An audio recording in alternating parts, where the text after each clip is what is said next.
Assalamualaikum, Bapak Ibu Guru. Kali ini saya akan membahas tema penyebaran mengapa kurikulum perlu diubah. Salah satu tema pada profil pelajar Pancasila dan pada topik bagian kedua. Pasti sudah tahu apa itu pelajar Pancasila. Ya, profil pelajar Pancasila itu adalah peserta didik diharapkan meraih nilai luhur Pancasila yang dimensinya itu terdapat 6 elemen. Pertama, beriman dan bertakwa kepada Tuhan Yang Maha Esa. Kedua, berkebinekaan global. Ketiga, mandiri. Keempat, gotong royong. Kelima, bernalar kritis. Dan yang terakhir adalah kreatif. Di sini selanjutnya saya akan membahas mengapa kurikulum perlu berubah. Saya akan membahas pengertian kurikulum dahulu.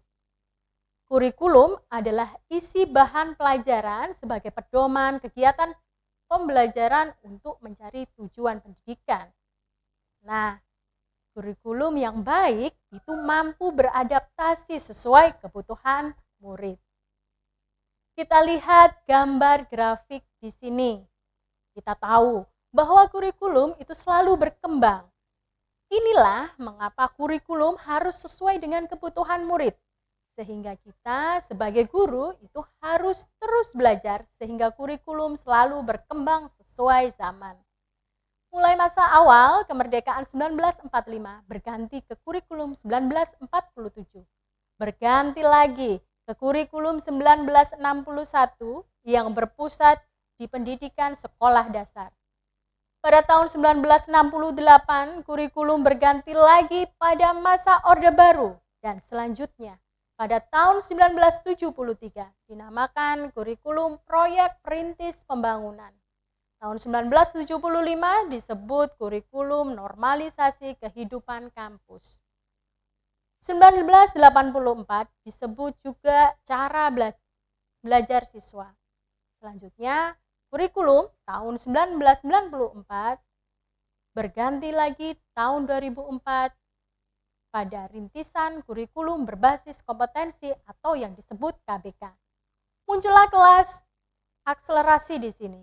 Pada 2006 mulailah KTSP itu muncul dan sesuai dengan kondisi murid. Kurikulum 2013 mengembangkan konsep kompetensi inti yang utama. Dan sekarang mulai dengan kurikulum merdeka yang berpusat pada siswa. Mengapa kurikulum perlu berubah? Kita tahu bahwa satuan pendidikan menyiapkan kurikulum dan membantu murid menghadapi dunia yang penuh tantangan dan disebabkan yang pertama, perubahan iklim global, kedua, teknologi komputer, industri multinasional, dan yang terakhir transformasi budaya. Fungsi kurikulum, dengan demikian kurikulum harus berubah karena pertama, relevan dengan perkembangan zaman yang bertujuan murid harus beradaptasi di era globalisasi agar tidak ketinggalan zaman. Contohnya, harus aktif dalam perubahan teknologi.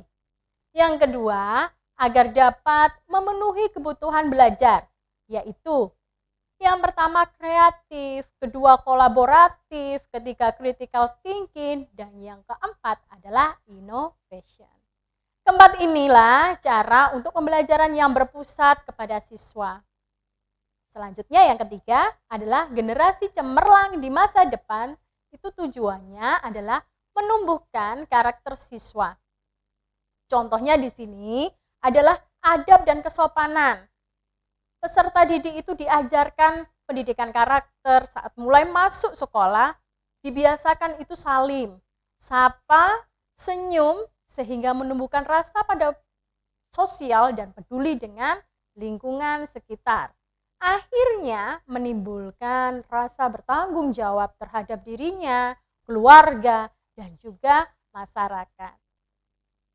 Oke Bapak dan Ibu guru sekalian, kesimpulannya kurikulum itu bersifat dinamis berubah mengikuti perkembangan zaman, disesuaikan oleh perkembangan murid. Sebagai pendidik, kita harus memahami tren kehidupan murid kita. Nah, Bapak Ibu sudah terjawab kan mengapa kurikulum perlu berubah? Ya, karena dapat mencetak murid yang berkualitas bagi bangsa dan negara, dan tentunya menjadi anak yang berakhlak mulia. Terima kasih, ini yang saya sampaikan. Sampai jumpa pada topik selanjutnya. Majulah pendidikan Indonesia. Assalamualaikum warahmatullahi wabarakatuh.